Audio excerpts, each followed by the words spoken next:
আপনার পায়ে আমার হাত, যুবক ভাইরা আপনাদের পায়ে আমার হাত, এই কথাটা বোঝার ট্রাই করেন। আল্লাহ বলছেন নতুন সকালের শপথ, আলোর শপথ, এর দ্বারা আল্লাহ বোঝাচ্ছেন নতুন দিন শুরু হয়ে গেছে। আগে যা হয়ে গেছে অতীতকে ভুলে যাও, নতুন দিন এসে গেছে মানে নতুন চান্স, নিউ অপরচুনিটি, নতুন সুযোগ। আগে যা হয়ে গেছে, আজকের দিনটা আমার সবচেয়ে বেস্ট দিন হবে, ঠিক কিনা বলেন? আমি গতবার যখন মিঠাপুকুরে এসেছিলাম, দিনের বেলায় মাহফিল ছিল, আমি একটা কথা সেখানে বলেছিলাম, अगर जिंदगी में आगे बढ़ना चाहते हो तो पीछे देखो कि पीछे क्या गलती हो गया, और अगर जिंदगी को जीना चाहते हो तो आगे देखो। জীবনটা যদি এনজয় করতে চান সামনে তাকান, আর যদি জীবনটা বুঝতে চান পেছনের দিকে তাকান, কি ভুল করেছেন শিক্ষা নেন, উপদেশ গ্রহণ করে সামনে এগিয়ে যান, ঠিক কিনা বলেন? পিছনে যা হয়ে গেছে এটা নিয়ে ভাবার সময় আমাদের কাছে নাই। অনেক যুবক দেখবেন যে প্রেম করে ছ্যাঁকা খেয়ে বেকা হয়ে গেছে, এখন গার্লফ্রেন্ডকে আর ভুলতে পারে না। হুজুর আমি তো ভুলতে পারি না হুজুর, আমার তো পড়ায় মনোযোগ নাই, খাওয়াই মনোযোগ নাই। আরে বেটা, যেই বেডি তোরে ছাড়ছে তুই জীবনে ভালো কিছু কর, এর চাইতে হাজার গুণ বেটার অপশন আল্লাহ তোমাকে দান করবে যুবক ভাই, ঠিক কিনা বলো?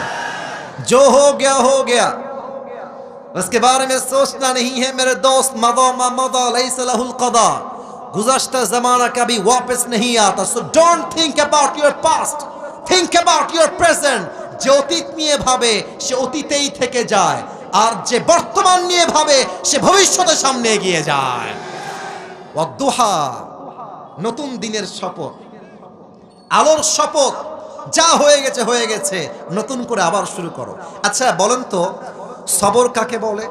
অনেকে বলবেন সবর মানে শুধু ধৈর্য, না না, আজকে আমি শুনলাম সবর কাকে বলে। এ কই যায়, এই সোনামণি বস বস বস, না না বস বস, ধরো ধরো, না না না, খবরদার এই ধান্দা করো না। কেউ যদি উঠে যাও লুঙ্গি টাইনা ধরে বসা দিবেন আজকের মাহফিলে, তবে খুলে যেন না যায়, খবরদার কেউ যাবেন না। কাশি দেন সবাই, নারায়ে তাকবীর। সবর কাকে বলে এটা আপনি জীবনেও শুনেন না, আমি আজকে আপনাকে প্রথম বলছি হয়তো। সবর কাকে বলে? সবর হচ্ছে পরিস্থিতি আপনার আওতার বাহিরে, পরিস্থিতি আপনার ক্যাপাসিটির বাহিরে, আপনার বাপ আপনার বিপক্ষে, আপনার মা আপনার বিপক্ষে, আপনার বউ আপনার এগেনস্টে, সমাজের লোক আপনার বিপক্ষে, আপনার বন্ধু আপনার বিপক্ষে, এত কষ্ট আপনার জীবনে চলছে, সেই মুহূর্তে দুইটা কাজ আপনি মাস্ট করছেন। এক, আপনার স্বপ্নের জন্য যেই কাজ আপনি রেগুলার করেন, সমস্ত কষ্টের মাঝে সেই কাজটা আপনি করেই যাচ্ছেন, এবং হাজারো হতাশা, হাজারো কষ্ট আমার মনে আছে, আমি আল্লাহর আইনের বাহিরে যাচ্ছি না, স্বপ্নের কাজও করে যাচ্ছি কষ্টের মাঝে, আল্লাহর আইনকেও মানছি। এটার নাম হচ্ছে আসল ধৈর্য। কথা বোঝেন না আপনারা সবাই? আচ্ছা মনে করেন যে আপনার গাড়ি আছে, বাড়ি আছে, টাকা আছে, বউ সুন্দরী, বাপ মা আপনার পক্ষে, আপনি কাজ করতে পারবেন, খুবই সাধারণ ব্যাপার, মন তো ভালো, কাজ তো করতেই পারবেন। বাট পুরো সমাজ আপনার বিপক্ষে, আপনার বউ আপনার বিপক্ষে, বন্ধুরা আপনার বিপক্ষে, সেই মুহূর্তে যে তার স্বপ্নের জন্য কাজ করে তার মতো বীর বাহাদুর আর কেউ হতে পারে না। দিস ইজ কল্ড সবর। এটাই হচ্ছে সবরের মেইন সংজ্ঞা। তো আল্লাহ তাআলা বললেন আলোর শপথ। এবার আল্লাহ বলছেন ওয়াল্লাইলি ইদা সাজা, and the night when it covers with darkness, আল্লাহ বলছেন রাতের শপথ, এই রাত যখন হয় নিঝুম আর নিস্তব্ধ। আবারও বলছি, রাতের শপথ, রাত যখন হয় নিঝুম আর নিস্তব্ধ। এবার আমাকে উত্তর করতে হবে মূল ব্যাখ্যা বোঝার জন্য। প্রিয় ভাইরা, কাজ করার সময়, চাকরি করবেন, ব্যবসা করবেন, এই সময়টা কি রাতে না দিনে? দিনে। দিনে বলুন সবাই, রাতে না দিনে? আচ্ছা মনে করেন যে আমি ভোর 6টার থেকে কাজ শুরু করেছি, রাত 9টা পর্যন্ত কাজ করলাম। যদি আমি 9টার পরে না ঘুমাই, তারপরের দিন কি কাজ করা আমার দ্বারা সম্ভব হবে? তার মানে কি কাজের পরে একটা আরামের দরকার। বলেন তো সবাই, আছে না নাই? আল্লাহ বলছেন নবী রাত দ্বারা ওহির আগমন উদ্দেশ্য। হে রাসূল, যদি ওহি অলওয়েজ আগমন হতেই থাকে, ওহির একটা প্রেশার আছে, চাপ আছে। যদি ওহি নাজিল হতেই থাকে, একটা পর্যায়ে গিয়ে আপনি ক্লান্ত হয়ে যাবেন, ওহির প্রেশার আপনি সামলাইতে পারবেন না।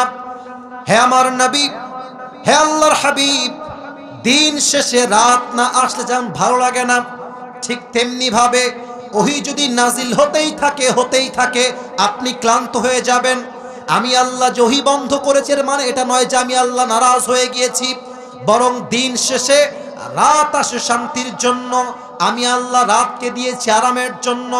ওহি নাজিল হতে থাকলে আপনার কষ্ট বেশি বেড়ে যাবে। আপনার কষ্টকে হালকা করার জন্য, শান্তি করার জন্য সাময়িকভাবে ওহিকে বন্ধ করেছে একজন, তিনি কে? তার মানে দিন দ্বারা ওহির আগমন উদ্দেশ্য, আর রাত দ্বারা ওহির অনাগমন উদ্দেশ্য। দিন শেষে রাত না আসলে যেমন বান্দার ভালো লাগে না, এক্স্যাক্টলি ওহি অলওয়েজ নাজিল হলেই নবীর কষ্ট হয়ে যাবে। নবীর কষ্টকে দূর করতে ওহিকে বন্ধ করেছে একজন, তিনি কে? এবার আল্লাহ বলছেন 3 নম্বর আয়াত, শুরু হয়ে গেল 2 নম্বর চ্যাপ্টার। আমি একটা ঘটনা বলতে চাই, আমার কথা কি বোঝা যায়? আসতে বলেন, বোঝা কি যায় না? আল্লাহ বলছেন মা ওয়াদ্দাআকা রাব্বুকা ওয়া মা ক্বালা। নবী, সবাই আপনাকে ভুলতে পারে, আপনার হাত ছাড়তে পারে, বাট আপনার হাত ছাড়বে না একজন, তিনি কে? আমরা যারা এখানে বসে আছি এখান থেকে নিয়ে এই পুরো এই পর্যন্ত, আশা করছি আপনারা একমত হবেন আমার সাথে। আমি সহ আমরা সবাই যারা এখানে আছি, আমার মনে হয় 99% বললেও ভুল হবে, আমরা 100তে 100 ভাগই মনে হয় সবাই মধ্যবিত্ত পরিবারের সন্তান এখানে বসে আছে। তোমরা আমার ওয়াজ যদি কখনো শুনে থাকো, আমি একবার আমার ওয়াজে বলেছিলাম যে মধ্যবিত্ত পরিবারের সন্তান মানেই একটা ব্র্যান্ড, যুবক ভাড়া, মনে আছে? কেন বলেছিলাম? আপনি আমাকে বাইক দিবেন তাও চলবে, সাইকেল দিবেন তাও চলবে, কার দিবেন তাও চলবে, বলবেন যে কিছুই দিব না, হেঁটে হেঁটে আসো তাও চলবে, কারণ আমি বড়লোক ঘরের ব্রয়লার মুরগি খেয়ে ব্রয়লার মুরগি ছেলে নই, আমি মধ্যবিত্ত পরিবারের সন্তান, আমি কঠোর পরিশ্রমী সন্তান, ঠিক কিনা বলেন? তা আমাদের যাদের মধ্যবিত্ত পরিবার আছে, আমরা বুঝি যে গোস্তের দাম কত বেশি, আমরা বুঝি যে একটা ভালোবাসার দাম কত বেশি, আমরা বুঝি একটা গাড়ির দাম কত বেশি দামি, আমরা বুঝি একটা R15 কত শখের বাইক, যুবক ভাড়া, ঠিক কিনা বলো? তবে হ্যাঁ, একটা কথা এখানে মেসেজ দিতে চাই। আল্লাহ বলছে শোন, তোর যত কষ্ট হোক, যত আপদ আসুক, কেউ তোর পক্ষে নাই। আমি আল্লাহ আগেও ছিলাম, আজও আছি, আগামীতেও থাকবো, ঠিক কিনা বলে? সেই দিন একটা কথা আমি আমার মাহফিলে বলছিলাম যে আমি যখন ওয়াজ মাহফিল প্রথমের দিকে শুরু করেছিলাম, আমার কাছে যত কল আসতো, কলগুলো আমি নিজেই রিসিভ করতাম। এটা আমি কয়েকদিন আগেও আমার মাহফিলে বলেছিলাম। তো হঠাৎ একদিন কল আসলো, আসরের নামাজের পরে একজন মেয়ে কল দিয়েছে। আমি প্রথমে কল ধরে সালাম দিলাম, তো দেখলাম যে একজন মেয়ে উত্তর দিচ্ছে। পরে দেখলাম যে উনি একজন মা বয়সী মানুষ, আন্টি বয়সী মানুষ। তো কথার মাঝে হয়তো আমি বললাম কেমন আছেন বা কি দরকার, এমনই কথা হচ্ছে, দেখলাম মহিলাটা চিৎকার দিয়ে কান্না শুরু করেছে মোবাইল ফোনের অপোজিট সাইড থেকে। তা আমি তো ভয় পেয়ে গেছি, কি ব্যাপার, চিনি না জানি না, হঠাৎ করে ফোন, আবার কান্না, ব্যাপার কি, কি হয়েছে মায়ের? তো বললাম আম্মা জান আপনি কাঁদছেন কেন, কি সমস্যা আপনার? তো উনি বললেন যে তুমি আমার ছেলের মতো হবা বাবা, আমি তোমাকে কল দিয়েছি আইসিইউর রুম থেকে, আমি অজ্ঞান ছিলাম, আমার হুঁশ ছিল না, আমি ক্যান্সারের রোগী, আমি বেশি দিন আর বাঁচবো না, ডাক্তার আমাকে বলেছে বেশির চেয়ে বেশি আমি হয়তো বা 7 দিন বাঁচতে পারি, আমার ক্যান্সারের রোগ হয়েছে। তা আমার মনে হচ্ছে বাবা যে দুনিয়াতে আমাকে আর কেউ ভালোবাসে না, ছেলে মেয়ে বাবা মা, আজকে আমার পাশে কেউ নেই, আমার মনে হচ্ছে আমি কি করব। আমি মাকে বললাম আম্মা জান 2টা কথা অলওয়েজ মাথায় রাখবেন। 1 নাম্বার কথা, যার কেউ নাই তার কে আছে। এত সুন্দর করে আপনারা বললেন, বলো সবাই, যার কেউ নাই তার কে আছে? আর একটা কথা আম্মা জান, ডাক্তার আপনার হায়াত আর মৌতের মালিক নয়। মৌত এবং হায়াতের মালিক কে? ডাক্তার যা বলেছে ইটস মেবি, ইটস পারহ্যাপস, এটা হতেও পারে নাও হতে পারে, বাট রবের উপরে যে ভরসা রাখে সে কোন ঠকতে পারে না। আম্মা জান সবরের পরিচয় দেন আর আল্লাহ আপনার সঙ্গে আছে বিশ্বাস রাখেন। তো যাই হোক, কথাবার্তা বলে ফোন কেটে দিয়েছি, লম্বা সময় আর কথাই হয় না। দীর্ঘ 3-4 মাস পরে আমার ফোনে কল আসলো, আমি কল রিসিভ করলাম, ওই সেই মায়ের কল। বললাম কে বলছেন? বলছে বাবা আমাকে চিনতে পেরেছো? বললাম না, কে বলছেন বললে খুব ভালো হয়। তো বলল যে আমি তোমার সেই মা, ওই যে বলেছিলাম আইসিইউতে ভর্তি আছে, তোমার মনে আছে? হ্যাঁ হ্যাঁ আম্মা জান বলেন কি অবস্থা? বলছে বাবা আমার ক্যান্সারই আর নাই, আমি তো বেঁচে আছি, আমার ক্যান্সারই নাই। তো এর দ্বারা শিক্ষা কি পেলেন? যত কষ্ট আসুক, যত অভাব আসুক, আল্লাহ তাআলা বলছেন মা ওয়াদ্দাআকা রাব্বুকা ওয়া মা ক্বালা, তোর পাশে কেউ নাই, মনে রাখিস আমি আল্লাহ তোর সাথে অলওয়েজ ছিলাম, আছি, থাকবো। সুবহানাল্লাহ। ওরে ভাই জোরে কর সুবহানাল্লাহ। ওয়ালাল আখিরাতু খায়রুল লাকা মিনাল উলা। যদি আপনার মন এতেও না ভরে, আল্লাহ আবার আপনাকে সান্ত্বনা দিচ্ছেন। আচ্ছা আজকে কি বার? সোমবার, তাই না? কালকে কি বার? Sorry for this. ওকে, আজকে সোমবার, কালকে কি বার? আমি এই আয়াতের আপনাকে 2টা তাফসীর করব, দেখেন আপনার সঙ্গে মেলে কিনা। আচ্ছা, আগে যতটা খারাপ ছিলাম এখন অনেকটা ভালো আছি না? আচ্ছা 5 আগস্টের আগের কথা ভাবো, খুব বেশি একটা ভালো আমরা ছিলাম না। হক কথা বললেই রাজাকার, জঙ্গিবাদ আর মৌলবাদ। এখন ভালো আছে। আল্লাহ বলছে আগামীর দিনটা আজকের দিনের চাইতে ভালো হবে। এখন অনেকের প্রশ্ন, হুজুর আমি আগে যা ভালো ছিলাম এখন আমি আরো কষ্টে আছি হুজুর, আমার জীবনে এখন আর কিছুই নাই। আল্লাহ বলছে শোনো বান্দা, এর দ্বারা উদ্দেশ্য দুনিয়ায় তোমার কষ্ট হতে পারে, বাট আখিরাতে তোমার সমস্ত কষ্ট দূর করবে একজন, তিনি কে? প্রথম ব্যাখ্যাটা মিলাই দেই। আমি আজহারীর নাম আগেও বলেছি, আবারও বলছি, আপনারা সবাই আল্লামা দেলোয়ার হোসেন সাঈদী হুজুরকে দিল থেকে ভালোবাসেন তো নাকি?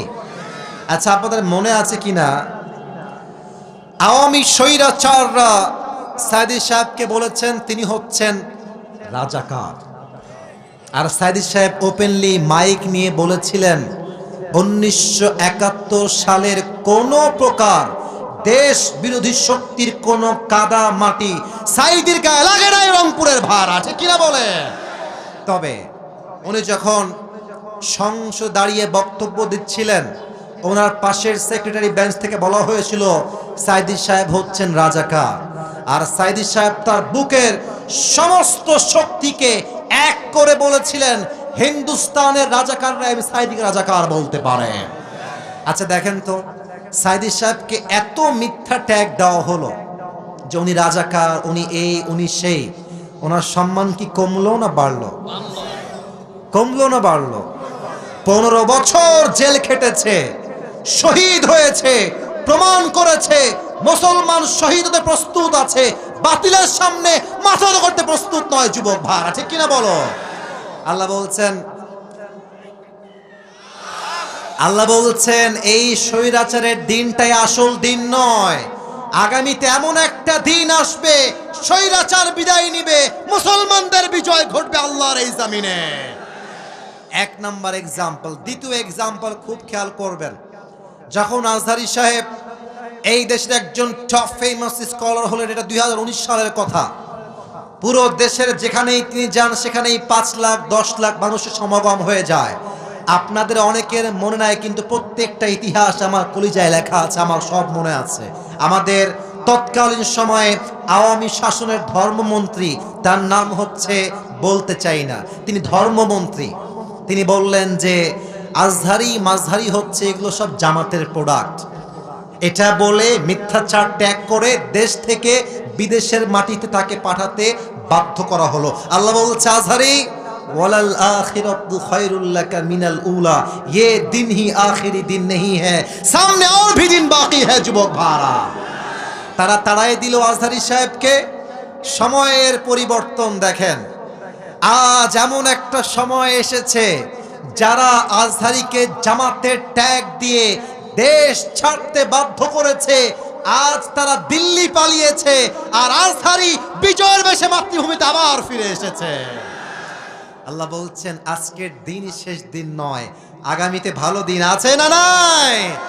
অতএব প্রিয় ভাইরা, ইসলাম পন্থীদের উপরে বাধা ছিল, আছে, থাকবে। আল্লাহর হাবিবকে একজন সাহাবী এসে বলল, হে আল্লাহর হাবিব, আর কত মার খাবো? দিন কায়েমের আন্দোলন করতে করতে তো আমার প্রত্যেকটা রক্ত ঝরছে, শহীদ হচ্ছে, মার খাচ্ছি, তাও তো কায়েম হয় না দিন। আল্লাহর হাবিব বললেন, মার খেতে থাকো, রক্ত দিতে থাকো, শহীদ হতে থাকো, একদিন না একদিন আল্লাহর এই জমিনে আল্লাহর দিন কায়েম হবেই হবে। আজকের দিনটাই আসল দিন নয়, আগামীতে ভালো দিন দিবেন একজন, তিনি কে? আর আখিরাতের জীবনটা দুনিয়ার চাইতে উত্তম কেন? আচ্ছা বলেন তো, জান্নাতে যাওয়ার জন্য এদিকে তাকান, 100 আমলে কত আমল পেলে জান্নাত? কে বলেছে 51 আগে? ঠিক বলেছো তুমি, একদম ঠিক বলেছো। আমি আবার সবার থেকে জানতে চাই, 100তে কত? কথা কয় না, কই আসলাম, 100তে কত? আমার হাত দেখেন। আখিরাতের জীবন কেন বেশি উত্তম? এখানে 1 নাম্বার, ইনসাফ ভিত্তিক বিচার হবে, কোনো বেইনসাফি নাই। আল্লাহ বলবে, আচ্ছা আমার নাম দিয়ে এক্সাম্পল দিচ্ছে, আল্লাহ বলবে, ফেরেশতা আসিফ হুজুরের আমল নামা ওজন দাও, ওজন দেওয়া হবে। তো এটা হচ্ছে আমার ডান আমল, এটা হচ্ছে আমার বাম আমল, দুইটা ওজন দেওয়া হয়েছে। তো খেয়াল করো, আমার ডান হাত একটু খেয়াল করবো সবাই, ডান হাতটা, এটা আমার বাম আমল, এটা আমার ডান আমল। তো ডান আমলটা বাম আমলের চাইতে একটু, একদম it's a very little bit, একদম সামান্য একটু উপরে উঠে গেছে। আল্লাহ বলবে, যেহেতু একটু উঠে গেছে, ফাহুয়া ফি ঈশাতির রাদিয়া, আমার বান্দাকে জান্নাত দিয়ে দাও। আপনার সবাই সুবহানাল্লাহ পড়বে না দিল থেকে? একটা আমল বেশি, জান্নাত দিয়ে দাও। 1 নাম্বার, ইনসাফের বিচার হবে। 2, কিয়ামতের দিন হিসাব দিবসে রহমতের বিচার হবে। কেমনে বিচার হবে? এক বান্দার আমলনামা ওজন দেওয়া হবে, ওই বান্দার ডান আমল 50, বাম আমল 50, দুইটাই 50-50। এবার রংপুরে ভাইরা বলেন তো সবাই, জান্নাতে যাওয়ার জন্য আর মাত্র কয়টা আমল লাগে? মাশাআল্লাহ, বাঘের বাচ্চা বসে আছে সবাই, বলো সবাই কয়টা? এটা আমি শুনেছিলাম মাওলানা তারিক জামিলের থেকে, পাকিস্তানের একজন টপ ফেমাস স্কলার। তিনি বললেন যে বান্দার আমলনামা ওজন হবে, এটাও 50, এটাও 50। তো সে বলবে, আরে কোনো টেনশন নাই, আমার বাপ তো কিয়ামতের মাঠেই আছে। আব্বাকে বলবো, আব্বা একটা আমল দাও, আর আমার বাপ তো একটা আমল আমাকে দিয়ে দিবে, নট আ বিগ ডিল। যুবকটা দৌড় দিয়ে বাপের কাছে আসবে, আব্বা জান मुझे बस एक अमल की जरूरत है, मुझे एक अमल दे दो, मैं जन्नती हो जाऊंगा। अब्बा একটা আমল দাও, একটা আমল দিলেই তোমার ছেলে আজ জান্নাতি হয়ে যাবে। আব্বা বলবে, কে আব্বা? একদম হাসবেন না, হাসির কথা নয়। কে আব্বা? কিসের আব্বা? বের হও, আমার তো কোনো ছেলেই দুনিয়ায় ছিল না, বের হয়ে যাও, খরচ, বের হও। যুবকটা অবাক হয়ে যায়, আমার বাবা আমাকে চিনছে না মাত্র একটা আমলের জন্য। মায়ের কাছে আসবে, আম্মা একটা আমল দাও, अगर तुम्हारी लड़के को एक अमल मिल जाए तो आज जन्नती हो जाएगा। একটা আমল পেলে তোমার ছেলে জান্নাতি হয়ে যায়। মা বলবে, কে ছেলে, কে মা? উখরুজ, বের হয়ে যাও, গেট আউট ফ্রম হিয়ার, আমার তো কোনো ছেলেই ছিল না, বের হও। যুবকের মাথার টনক নড়ে যাবে, বাপ চিনছে না, মা চিনছে না, বউ চিনছে না, ভাই চিনছে না, কেউ চিনছে না, একটা আমল আমি কোথায় পাবো? আমি হাদিসটা প্র্যাকটিক্যালি বোঝাবার জন্য আমাকে একটু দেখতে হবে সবার, আমি পুরোটা বোঝাতে পারবো না অভিনয় করে, জাস্ট এতটুকু বোঝাই যে যুবকটা এতটা হতাশ হয়ে যাবে, ডান হাঁটু আর বাম হাঁটু দুইটা উঠাবে এই বুক বরাবর, আর এই 2 হাত এমনি দিয়ে চুপচাপ বসে কান্না করবে একটা আমলের জন্য।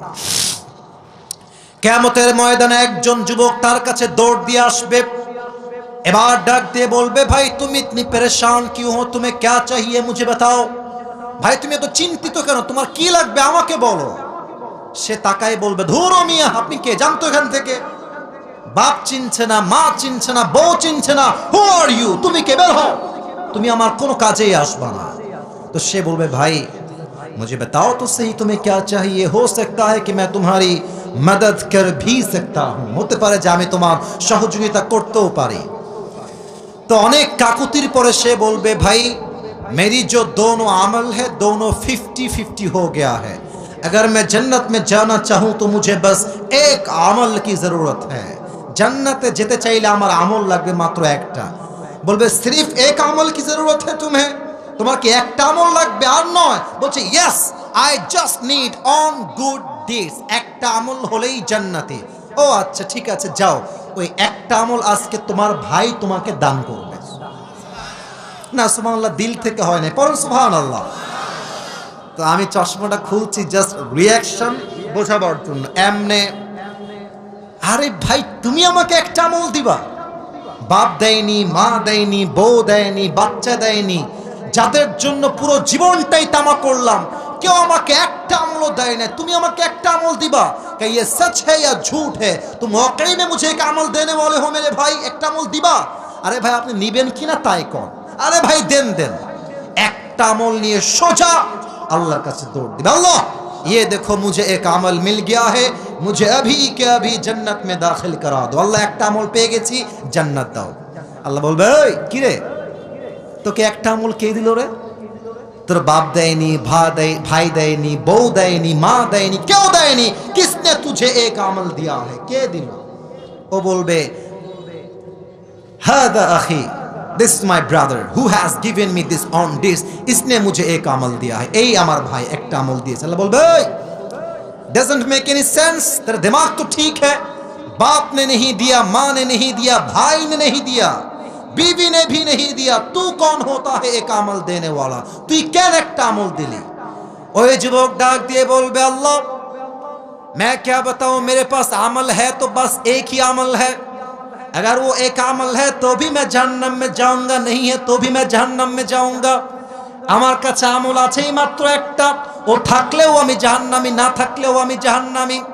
তা আমি ভাবলাম আমার একটা আমল দিয়ে আমার কোনো ভাই যদি জান্নাতি হয়ে যায় তো দয়া করে মায়া করে দান করতে সমস্যা কোথায়? तो मैंने मेहरबानी करके एक अमल जो है वो मैंने अपनी भाई को सदका कर दिया।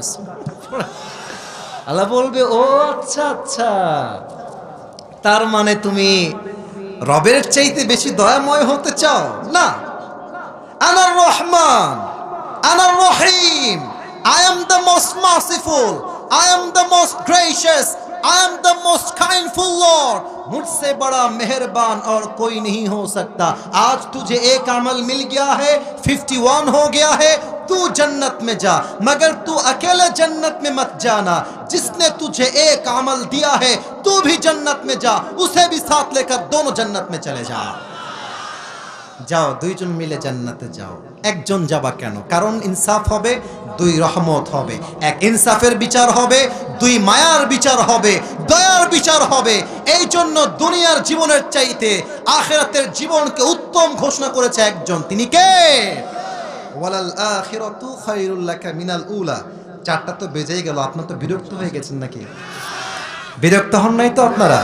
আমি একজন যুবক চাই যার বউ নাই, দাঁড়িয়ে একবার তাকবীর দিবে, লিল্লাহি তাকবীর। বাঘের বাচ্চা কে আছে এখানে? দাঁড়িয়ে যান দেখি।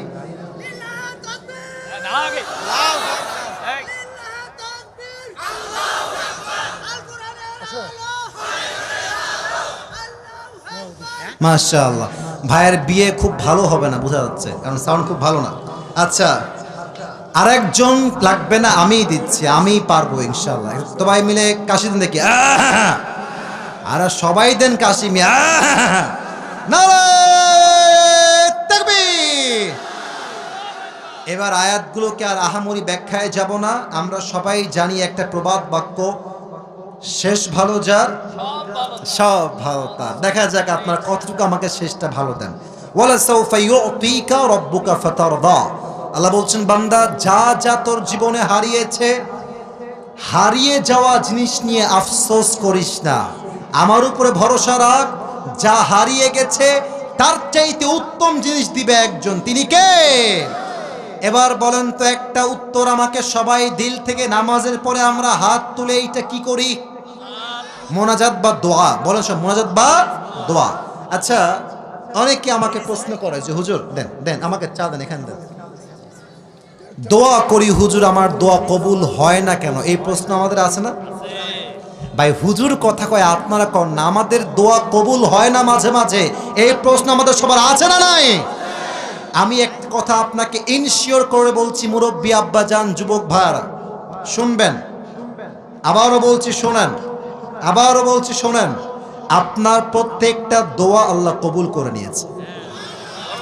সুবহানাল্লাহ পড়বেন না আপনারা সবাই? তবে দোয়া কবুলের 3টা সিস্টেম আছে। বলেন সবাই কয়টা?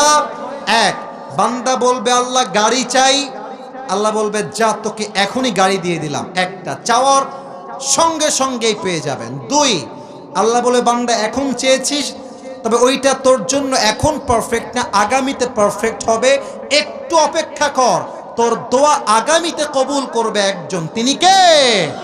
আর একটা দোয়ার সিস্টেম হচ্ছে বান্দা এখনো দিব না, পরেও দিব না, দুনিয়াতেই দিব না, যেই দিন পরকালে তোর হিসাবে আমল নামা কম হয়ে যাবে, তুই বিপদগ্রস্ত হয়ে যাবি, ওই যে তোর দোয়া কবুল বাকি রেখেছিলাম, ওই দোয়াকে ওয়াসিলা করে তোকে আমি আল্লাহ জাহান্নামী থেকে জান্নাতি মানুষ বানায় দেব। ওয়ালা সাউফা ইউতিকা রাব্বুকা ফাতারদা, indeed your Lord will give you something that will definitely make yourself happy.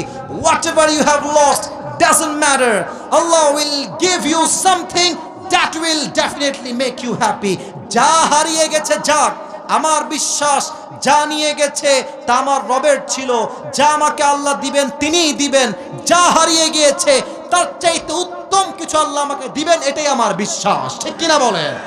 ওয়ালা সাউফা ইউতিকা রাব্বুকা ফাতারদা। আচ্ছা, আরো 2টা ভাগ তো তরজমা বাকি আছে, বলা যাবে কি যাবে না? 4টা বেজে গেছে যে, আচ্ছা আর কয়টা বাজে? 3টা 51। আচ্ছা আর 9 মিনিট সময় আছে, আমি 9 মিনিটের বেশি কথা বলবো না, জাস্ট ট্রান্সলেশন করছি। আচ্ছা উঠে গেছে না? বসতেছে কোনটা? যা এই যা, বসো বসো, খবরদার না, 4টার বেশি ওয়াজ হবে না ভাই, আমাকে সিরাজগঞ্জ যেতে হবে, আমি 2:30টায় আসছি, 2:35-এ অলরেডি আমি এখানে বসে আছি 1.5 ঘন্টা। এটা আমি কোনো দাবি নিয়ে বলছি না, ভালোবাসার জন্য বলছি, আবেগ দিয়ে নয়, বিবেক দিয়ে কাজ করতে হবে, ঠিক কিনা বলে? আসুন আমরা 2টা চ্যাপ্টার শেষ করে দেই। আল্লাহ তাআলা বলছেন আলাম ইয়াজিদকা ইয়াতীমান ফাআওয়া। বলেন তো আমার নবীর বাবার নাম কি ছিল? আব্দুল্লাহ। বলেন সবাই নাম কি ছিল?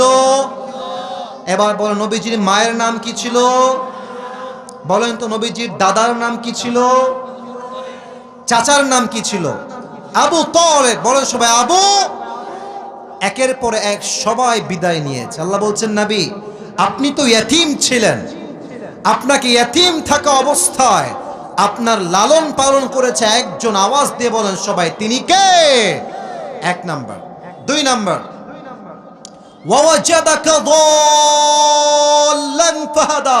হে নবী আপনি পথ ভুলে গিয়েছিলেন, আপনাকে পথ দেখিয়েছে একজন, আওয়াজ দিয়ে বলেন সবাই তিনি কে? আমি ছোট্ট একটা তাফসীর পেশ করছি, জাস্ট 1 মিনিট সময়, আমি উত্তর চাই সবার থেকে। কেউ উঠে গেলে খবর আছে কিন্তু, বলে দিচ্ছি, একজনও উঠবেন না। বলেন তো দুনিয়ায় আসার আগে আমাদের সকলের বাসা কি জান্নাতে ছিল না জাহান্নামে ছিল? জান্নাতে। বলেন তো আমাদের সকলের আদি পিতা প্রথম পুরুষ প্রথম নবী নাম কি? আদম আলাইহিস সালাতু ওয়াস সালাম, তার বাসা জাহান্নামে ছিল না জান্নাতে ছিল? জান্নাত থেকে আমরা দুনিয়াতে এসেছি। মনে করেন যে এই দুনিয়াটা হচ্ছে একটা কুয়ার মতো। আচ্ছা রংপুরে কোথাও কোথাও কুয়া আছে না? কুয়া। আচ্ছা কুয়াতে আমরা পানি তুলি কি দিয়ে? রশি দিয়ে। আচ্ছা বলেন তো আমি আসিফ হুজুর রশি বাদ দিয়ে এমনি নিজেই পড়ে গেলাম, কুয়াতে পড়ে গেছি, আপনারা আমাকে তোলার জন্য বাঁশ নিবেন না রশি নিবেন? আর কথা কয় না, বাঁশ না রশি? তো দেখেন রশিটা যে দিবেন, রশি হলেই হবে না, এটা হওয়া লাগবে 2টা শর্ত। 1, রশি হওয়া লাগবে মজবুত শক্তিশালী। যদি রশি হয় দুর্বল কি হবে? আপনি টান দিবেন আমাকে, আমি দড়ি ছিঁড়ে উল্টে আবার পরে দাঁত মাত সব ভেঙে যাবে, ঠিক কিনা বলেন? রশি হওয়া লাগবে মজবুত। 2, রশির গোড়ায় যিনি ধরবেন তার হাত হওয়া লাগবে শক্তিশালী। তার হাত যদি শিথিল হয়ে যায় আমি উঠে যাব টান দিয়ে, বাট তার হাত শিথিল হলেই ছেড়ে দিবে, আমি পড়ে আমার দাঁত মাত আবার সব ভেঙে যাবে, ঠিক আছে কিনা বলেন? রশি হওয়া লাগবে মজবুত, যে ধরবে তার হাত হওয়া লাগবে মজবুত। তাহলে আমরা সবাই পড়ে আছি দুনিয়া নামক কুয়াতে, আমাদের মূল ঠিকানা হচ্ছে জান্নাত। আল্লাহ বললেন, বান্দা তোমরা সবাই পথ ভুলে গেছো জান্নাতে যাওয়ার, আমি আল্লাহ একটা রশি ফেললাম, ওয়াতাসিমু বিহাবলিল্লাহি জামিআ, আল্লাহর এই রশিকে শক্ত করে ধরো। এবার বলেন তো, এইটা হচ্ছে আল্লাহর রশি, এর চাইতে শক্তিশালী আর কোনো রশি কি হতে পারে? আর এই রশির মূল গোড়ায় কার হাত? একমাত্র আল্লাহর হাত। আল্লাহর হাতের মতো শক্তিশালী আর হাত হতে পারে? আল্লাহ বলছেন শক্ত করে ধরো। জামাত বিএনপি মারামারি কইরো না, হেফাজত চরমনায় মারামারি কইরো না, কোনো দল নাই, প্রথম পরিচয় মুসলমান। শক্ত করে ধরো। তোমরা জান্নাত থেকে যে হারিয়ে গিয়েছিলা, আমি আল্লাহ এক টান দিয়ে আবার সেই জান্নাতের ঠিকানায় পৌঁছায় দিব। সুবহানাল্লাহ। ওয়াওয়াজাদাকা যাল্লান ফাহাদা, নবী আপনি পথ ভুলে গিয়েছিলেন, আপনাকে কোরআন দিয়ে পথ দেখিয়েছে একজন, তিনি কে? ওয়াওয়াজাদাকা আইলান ফাগনা, নবী হে আপনি গরিব ছিলেন, খাদিজার মাধ্যমে আপনাকে বিয়ে দিয়ে আপনাকে ধনী বানিয়েছে একজন, তিনি কে? এবার 3টা আমাদের জন্য ইনস্ট্রাকশন। 1, ফাআম্মাল ইয়াতীমা ফালা তাকহার, ইয়াতীমের সঙ্গে খারাপ ব্যবহার করো না। ওয়াম্মাস সাইলা ফালা তানহার, কেউ চাইতে আসলে খালি হাতে ফিরিয়ে দিও না। ওয়াম্মা বিনিআমাতি রাব্বিকা ফাহাদ্দিস, আল্লাহ তোমাকে যেই যে নিয়ামত দিয়েছে শুকরিয়াতান সবাইকে বলো, আর পড়ো সবাই মিলে আলহামদুলিল্লাহ। পড়েন সবাই আলহামদুলিল্লাহ। এবার সবাই 2 হাত তোলেন, সবাই 2 হাত তোলেন। আমার সঙ্গে ওয়াদা করতে হবে, বলেন সবাই হুজুর। একবার কাশি দেন, গলা ঠিক করেন। এবার বাঘের মতো রংপুরের সাউন্ডে বলেন সবাই হুজুর। আমাদের ওয়াদা, দোয়া, বলেন সবাই, দোয়া না করে আমরা কেউ উঠে